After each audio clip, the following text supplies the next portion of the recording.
Okay, so good morning, and we're in class 27 in the book Beaker Chicago, Touching a City's Soul. We'll have it, and we're on page 140, the bottom of the page. So just to review a little bit, we're in the middle of the talk that the previous Rebbe said while he was in Chicago in 1942 on Shabbos, the 13th of Shvat, and it began with the idea that we're talking about the Maral of Prague, great tzaddik, Rabbi Yehuda Lowy, who taught the importance or educated children and adults. It was a master educator, Kabbalist, and a very holy person, a role model, a holy role model for the Jews of that time and really since then, and how he really instilled the importance of different customs into the hearts of the kids, especially this Shabbos of Shabbos Parshas Beshalach that the previous Rebbe is speaking has a special name called Shabbos Shira, which was the week that the Jews sang. It said in the Chumash, the Jews sang the what's called Az Yashir, the song of the sea, when they went through the Red Sea, and he instilled in them this idea of the customs of feeding the birds on that Shabbos in sort of memory of the fact that there were fruits and things growing in the Yam Suf as the Jews passed through, and they were feeding the birds. The children were feeding the birds as they walked through. It goes into this idea, which we're sort of in the middle of, but this idea is basically there's this big idea of the Sikha that has a smaller idea that gets more and more esoteric, and another idea that gets more and more esoteric, and another idea that gets more and more esoteric, and then it goes back to conclude with the larger idea. So it's like layers. It's like one of those Matryoshka dolls, it's like layers and layers and layers of ideas. So it says we're going to understand what Shabbos Shira signifies in the light of Hasidus. So it's going to get a little esoteric, and the first things that he was saying is one thing to keep in mind is that everything applies in Torah at all times. So every Shabbos Shira, we are all singing this song of Az Yashir with Moshe. All the souls are singing this song every year. It wasn't just a one-time occurrence, because we read the parsha we're reliving that at some level spiritually, and there's going to be some kind of practical application. But the idea that we're singing, all the souls are singing this song with Moshe Rabbeinu on Shabbos Shira. And went into the idea to explain that Hashem is recreating the world at every minute. So in other words, he's recreating Shabbos Shira also, right? It's like everything is being recreated that we experienced one time, when it happened in the physical world, but then since everything is being recreated, that these ideas are being recreated as well. And then he goes into this idea of creation, this recreation. What is the purpose of creation, right? So it backtracks a little bit to the first verse and says, the first verse says, Bereshis bara Elokim Hashemayim v'haaretz, that in the beginning God created heaven and earth. That the word beginning, Bereshis, in the beginning, can be divided into days, Reshis, two firsts, and the two firsts are the Torah and the Jewish people, and that's the purpose of creation. And then goes into the readings of Shabbos that we read on every Shabbos, because he's referencing, right, that we read Az Yashir this Shabbos. So it's true of every Shabbos. We read something every single Shabbos, and the world's being recreated every Shabbos, and the world was created for the Jewish people and Torah. So every Shabbos we read something from the Jews read something from the Torah that applies, and then talks about how each of those parshas apply every week, not just Shabbos Shira and Az Yashir that applies, but every week that week's parsha applies. And the amazing sort of elevation to the soul that happens when the Torah is being read, and especially when a person is being called up for an aliyah, how each of the levels of their soul feels that. So that's sort of where we got up to on the bottom of the page, on page 140, with the words "this theme." Okay, that's where I think we got up to. Okay, so this theme underlies the words Bereshis bara Elokim. In the beginning, God created. That's what these ideas emphasize, are found in the words in the beginning, God created. The verb created bara can also imply revelation. The divine name Elokim is the numerical equivalent of Hateva, which means nature. Right, so he spells it out for you. You can do the math, that the word Elokim is the same as Hateva. So the numerical equivalence in Hebrew, every letter in Hebrew has a numerical equivalent. So there's different levels of learning Torah, right? One is the simple translation, and what we're about to do, or in the middle of doing, is retranslate that first verse of the Chumash on a mystical level. We're in the middle of like retranslating it, and one of the ways that we're retranslating it is by doing what's called a gematria. A gematria means the numerical equivalent. So each letter has, like, Aleph is 1, Yod is 10, Chaf is 20. Every letter has a different numerical equivalent. So if you add up, I think it's 86, Elokim and Hateva, if you add up the letters, they have the same numerical equivalent. And letters that have the same numerical equivalent have some sort of connection on a hinting level in Torah. So Elokim is known at, like, every name of Hashem has a different sort of attribute that it's associated with and that it's a vessel for. So it brings every name of Hashem brings a different light of God into the world, and it's a vessel for that light.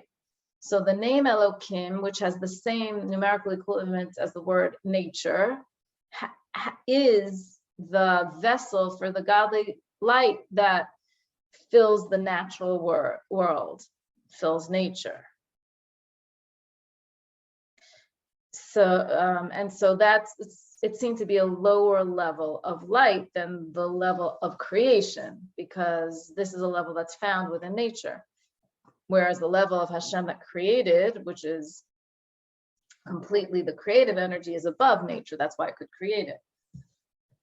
So that is to say, the Torah and the children of Israel, so we're retranslating this verse now, the Torah and the children of Israel, who together comprise the twofold purpose of creation, as implied in the very word Bereshis by the letter Bais and the word Beishis, reveal the nature that the Creator implanted in heaven and earth. So again, we're retranslating Bereshis bara Elokim es hashamayim ve'es haaretz. We usually translate it as in the beginning, God created heaven and earth. We're now retranslating it. Bereshis, the two things that are called Rashis, the Jews and the Torah, which are the purpose of creation, bara Elokim, the name of Hashem that's found in nature, is revealing, is allowing us to reveal godliness, es hashamayim ve'es haaretz, in heaven and earth. So these two things, the Jewish people and Torah, reveal the nature that the Creator implanted in heaven and earth. Meaning it's telling us in the beginning of the Chumash that the Jews and the Torah together make a team that can reveal the godliness that's hidden within nature, basically. And that's what we do. That's what we've been trying to do. This is the underlying reason for which the 5 books of Chumash are divided into weekly readings. For each reading in its distinctive way vitalizes the world, right? It contains this light of Elokim and all of its created entities, and overtly lights up the 5 levels of the soul, the nefesh, ruach, neshama, chai, and yechida, which is what we talked about last week, that there's 5 levels of the soul, and they get lit up, basically. So we read the Torah portions of the week because by doing that, we tap into the creative energy for that week. Since the Torah is the means through which Hashem creates the world, and he puts himself into nature, and the Jew and the Torah are the reason for creation. So by the Jew reading the Torah every week, a little piece of it, we connect to that energy, that creative energy that's in the world for that's being highlighted for that week. So this Sikha began by highlighting the week of Shabbos Shira. That's where this comes in, right? It began by talking about Shabbos Shira and how we sing this song of going through the Red Sea, and how there's this whole custom that's done, and that's a beautiful thing. And now the previous Rebbe is extrapolating from there and saying that's true of this week. We have a special custom and everything else, and it's called a special name. And this idea is true of every week. We read the Torah every week, and every week has the same idea. We might not have a special custom, we might not have a special name, but the weeks are referred to by their parshas. Like this is the week of Parshas Vayera, this is the week of Parshas Beshalach, right? But in addition, sometimes there's a special name, which is, Shabbat Shir for Parshas Beshalach. But the underlying idea, reason, sort of depth is all the same every week, because the Torah and the Jewish people are part of this, like the system, this team, to reveal godliness in the world. Okay, are you getting this?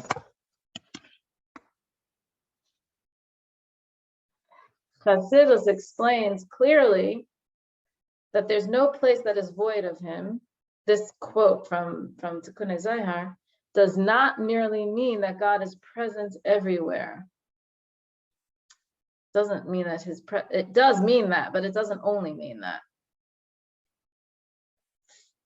Beyond that, it means that everything is Elokus, and Elokus is everything. Everything is divinity, and divinity is everything. For there is spiritual divinity and also natural divinity. Meaning, it's like, if we just take it like on a simplistic level, right? It's like, first, once upon a time, first there was only God. There's actually a children's book that starts something like that, about the creation of man, but there was only God. So how did this world come into being? Like, what did God use to create the world? Like, he didn't go to Walmart and buy some material and then like start hammering and sawing and build the world, right? I mean, there was nothing besides him. That means there was nothing besides him, which means there was really nothing besides him. So what is this world made up of if there's nothing besides him, right?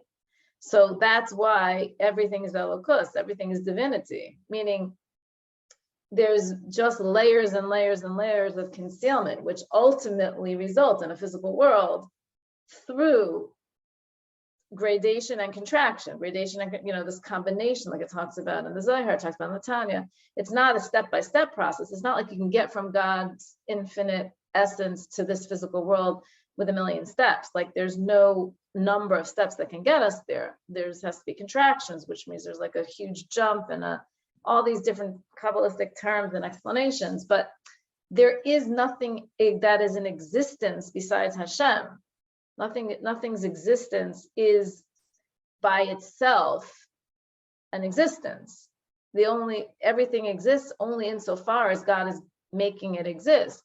And what is he making it exist from? There's nothing else besides him, so he's making it exist from himself, right? Different, which is why, I mean, it's going to talk about later on in this sikha, but also why in Chassidus there's such an emphasis almost of like seeing the physical world and us, ourselves, we're almost as parables for learning about God, right? Because the structure of creation is mirroring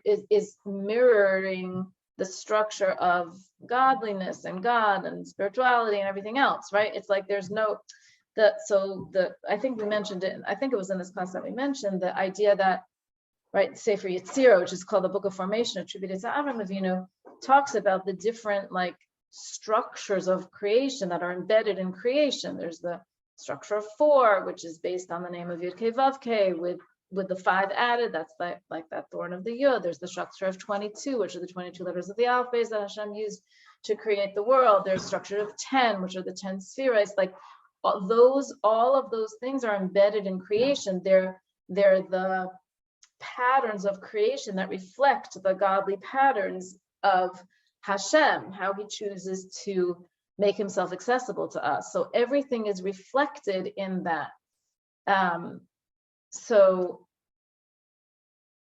somebody who knows these secrets, right? Those are like the Kabbalists. That's what it's when it talks about the Kabbalists, are able to unlock the creative energy in the world and connect to God. And the more the teachings are revealed, the more all of us can do that, right?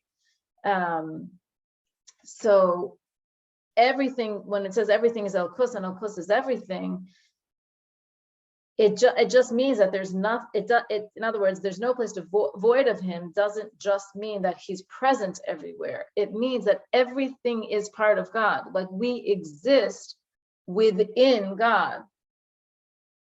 That's one of the reasons why one of the names of Hashem is Hamakom. He's referred to as Hamakom, the place. Why is he called the place? Why is that one of his descriptions or something? Because he's the only place. Like everything that exists just exists within him. It's like we're suspended within him all the time. We don't exist we don't have an independent existence. The only independent existence there is God. That's what the Rambam says. He's going to quote that soon. The foundation of all foundations is to know that the only existence is God. It's not just like a cute thing. It's like, right, there's nothing else because God brought everything else into existence and is constantly keeping it in existence. Right? That's helpful. If you just briefly, I know we've learned it, but just a quick word on these 5 levels of the soul, just nefesh, or we don't have time for that. Nefesh, ruach, neshama, chaya, and yechida. Those are the 5 levels of the soul.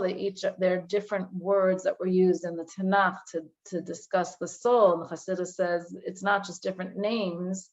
These represent 5 different levels: the animating level, the emotional level, intellectual level, sort of the transcendental level, and that peace of God level.